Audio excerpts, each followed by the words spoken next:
tungkol din sa pagpapakita ng kabutihan, pagmamahal sa bayan, at pagkakaroon ng tapang upang mamahala. Tulad nga ng sabi ni Dr. Jose Rizal sa kanyang tulang Alubentud Pilipina, humayo kayo ngayon, papatingasin niyo ang alam ng inyong isip at talino.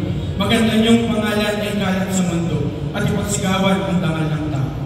Huwag kalimutan ang kahalagahan ng pag-aaral at patuloy na magsumikap upang maging pinakamahusay na bersyon ng inyong sarili saan man kayo dalhin ng inyong buhay.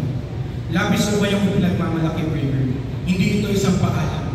Ito ay isang simula ng mga bagong paglalakbay na puno ng mga pagkakataon. Patuloy na magsumikap, manatiling tapat sa inyong mga prinsipyo at tandaan, palagi kayong may lugar dito sa aking puso. Mga Ginoo, Ginang at Binibini, malugod kong ipinapakilala sa inyo ang pangkat ng mamuhusay at matatapang na mag-aaral para sa taong pampaaralan 2024 to 2025, the class of Grade 6 Bravery.